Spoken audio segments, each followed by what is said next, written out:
For the latest top tips, reviews and advice, please subscribe below. Hello and welcome to Attwoolls Outdoors with me, Mike. Today I'm giving you a bit of a review video on a brand new tent from Vango. So with me here today I've got the Vango Sierra Air Tent. The Sierra Air is available in a 300 and a 500 size. With me today I've got the 500, but everything I'm going to talk about during this sort of review video is the same for both models. And it's almost worth mentioning there is a poled version of this tent. So if you didn't want to like the concept that there's a style of it, but wanted necessarily something not in air, have a look at our poled review video we've done as well, so you can check that out. Now, even though this is kind of a brand new tent really for Vango, Sierra almost takes over from what was previously known as the Harris. So they've used almost the Harris as a template and then just made some tweaks and improvements for the new season. So the first thing is obviously the style and the general part of it. It's kind of almost like a semi sort of two-zone tent, or three really, sleeping, living, and like a nice big open canopy, as you can see. So the canopy itself is always open. There's no actual enclosure you can buy for it as such, but you can probably put a windbreak around it. It's more designed to give you a bit of sheltered area to do cooking, or more importantly, to walk into the main living area of the tent without having to worry about bringing the weather and the water in with you. It's inflatable, so it's quick and easy to pitch. So you can see from my own pitching packing video, I think it took me best part of sort of 8-9 minutes to pitch. Admittedly, it's myself, so it's day in, day out. It's kind of what I do. 1, 2, 3 main tubes, and we've got a fiberglass pole on the front. So there's a single inflation point for each individual tube. So it's multi-inflation essentially. So the inflation valve is located on here. You've got Vango's airspeed valve system, so it's unique to them. A manual stirrup pump does come supplied with it as standard, and it's only a low pressure, so you're only looking at about 7 psi is the recommended pressure to obviously pump it up, but it gives it a nice amount of strength. And then one fiberglass pole for that front section just to kind of make it a bit, again, pack down a little bit lighter, but more importantly keep it at a very kind of competitive price point where you compare with it with a lot of other models in different brands. Now, worth mentioning actually, there's been some big updates really to this in comparison to its old predecessor, the Harris, starting with the fabric itself. So we're now moved to a like a dynamic weave. So it's like a blended weave of material that helps to increase the lifespan of the product without having to reduce or increase the weight too much. Now, the previous model was run about 70D. This actually is a blended between 75 and 100D. So what they've done is actually kind of took the fibers, woven them together to make the yarn, and also then made that fabric out of that. So again, you can feel it in terms of the actual weight itself, and actually a bit more of a better term to use is about 187 grams per square meter. So whereas I think the previous one was running about 70-ish. So again, it's a little bit more thicker fabric, so you get that longevity, but it's still made and produced in that kind of eco color lock fashion. So this is the way that actually the yarn gets dyed before it's basically woven into the fabric. The real importance point of this, be it called dope dyeing or solution dyeing, is we use the analogy between a carrot and a radish when you cut them in half. So your carrot, when you cut in half, has colour all the way through.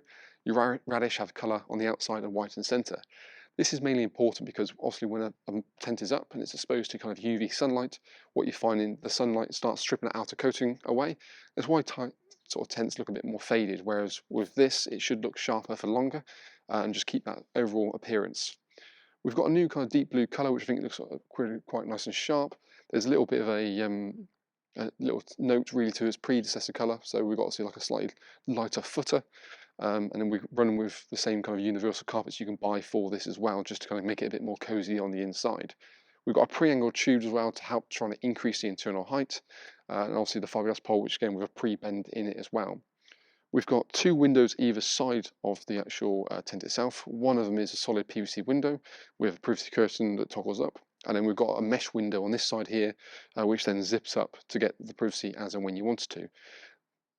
Low level ventilation on either side as well to help increase airflow. But that mesh window really helps to again allow air into it, again to reduce condensation. We've also got a mesh vent at the back as well, which we can have a look at in just a moment. The thing I do kind of like generally about the Sierra in the whole is the fact you've got this multifunctional front door.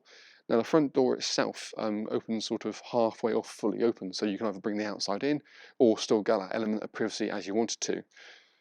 The door itself also has a full mesh panel in both sides, so you almost got like a bug-free barrier directly at the front door, also that side window as well, so you have airflow coming in. Because you've got that sort of rain-safe canopy door, it doesn't matter if the rain does turn, still with the mesh in place, you're not having water driving directly into the actual tent itself. And when you've got a light on, again, there's nothing worse than having all the images and stuff coming directly in. In fact, let's bring the camera around actually to try and give you guys a bit of a better view of what we're looking at here. So this is the kind of the front door itself. Now it's almost opens from right to left, so this is going to be your main kind of corridor. The canopy depth is enough, really. You've probably got a bit of shelter to put like a little cooking unit here. It's going to take the edge off, and certainly with the wind coming through the sides, that's going to help as well. We've got a drop-down door, so it means you've got no trip hazard or so for push chairs or little kids can more than happily come directly inside. You have got the ability to, as previously mentioned, to zip that closed. And what you've then got is mesh panels built into the door itself. So that's kind of your full bug-free barrier as you need to. Failing that, we can obviously get an element of privacy, so we can sort of take it halfway, so we can also keep things down below kind of tidy and out of sight. Or,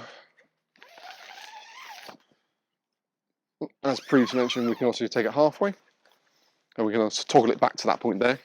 Or if we want to, we can take that fully back. Just take that off.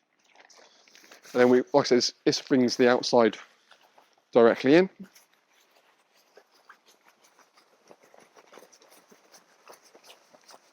So then we've got one big nice open area, and it helps to make the tent feel a bit bigger.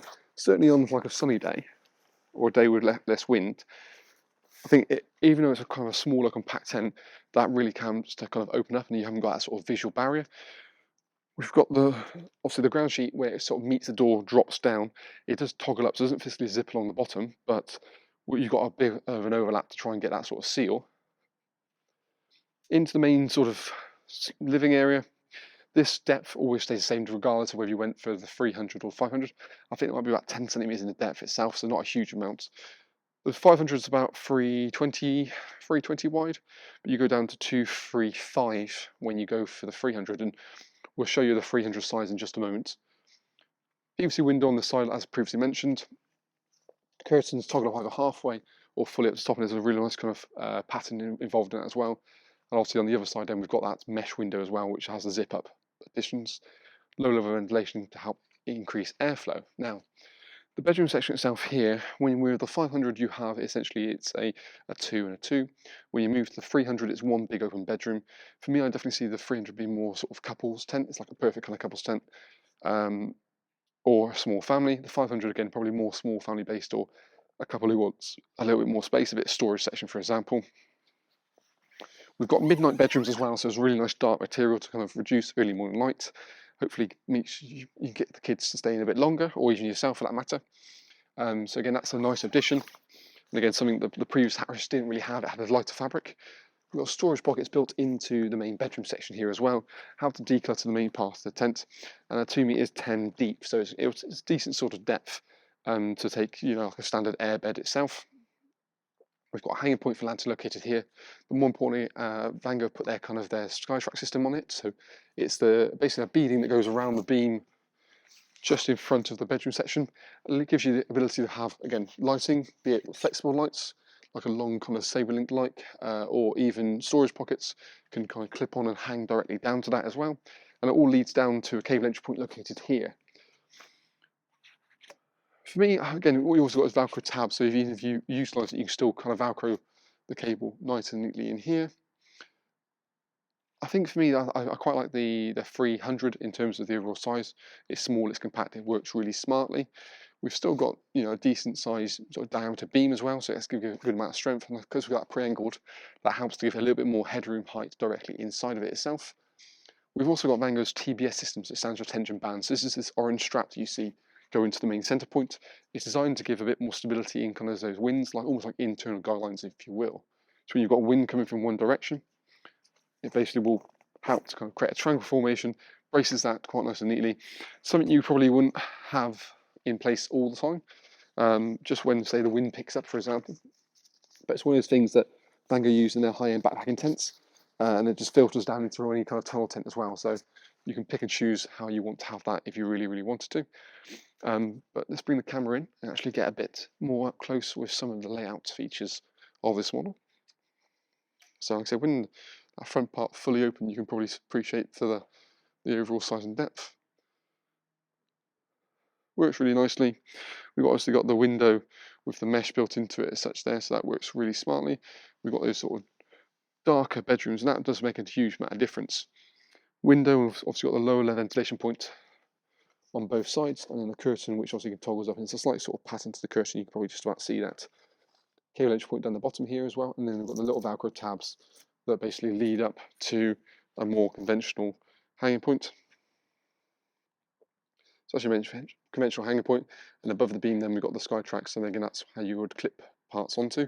You do get some sky clips or hook tracks, or whatever you call them, kind of standard. But you can always buy some more to kind of create a bit more of a nicer feel.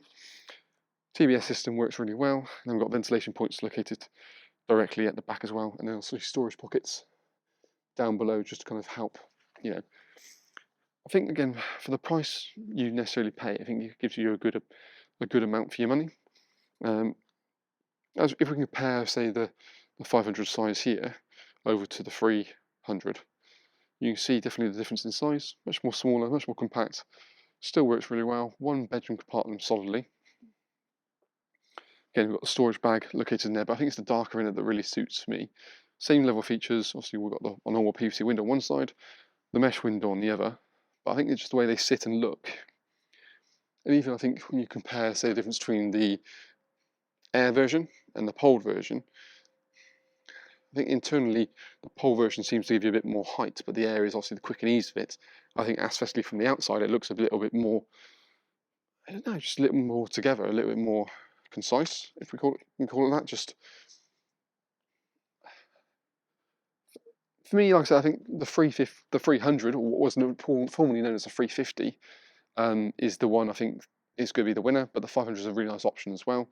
It's almost worth mentioning actually, they used to use the terminology 350 rather than 300. They are the same model, they just kind of rebranded their terminology. So in terms of floor sizes and stuff, there's no difference there at all. They're just kind of trying to make it a bit more uniform with the rest of their range that they do. But I think, yeah, it's nice to see an improvement. I think the key things to take away, I think, really is the spec increase. So be it the darker bedrooms, the fabric itself, the 4,000mm high steady head, just the belts and braces, or I think storage pockets in the bedrooms. What you pay for what you get, I think it's really quite a nice and good valued product. Certainly when you compare it to other things, and other thing as well is the ventilation points at the back. You've got a really nice big mesh. So again, that's going to help to increase with airflow. So there's all these little things I think that works really smartly. Certainly one we look to have at our indoor display showroom, so you want to see it in the flesh and see the fabric and how it all works. That's definitely worth looking at. But on the whole, I think, yeah, ticks a lot of boxes. My one kind of gripe would say it's a shame that it's not zip up on the front here to get that ultimate seal.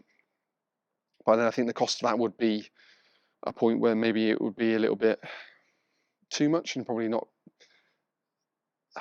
as kind of keen on the kind of the price point as it would be. But you've still got that kind of seal it as such there anyway. But certainly the flexibility of having the door all open away and the mesh on it, I think that's one of its biggest assets in terms of the actual tent itself. I think that's where you got the flexibility side of things is probably the best thing about the Sierra for me. Like I said, I prefer the 300 rather than the 5. But for a family who want that bit more space, then I totally get why the 500 is probably a really nice option as well. But yeah, let us know what you think in the comment box below. It's great to have feedback from you guys, be it good, bad, or indifferent for that matter.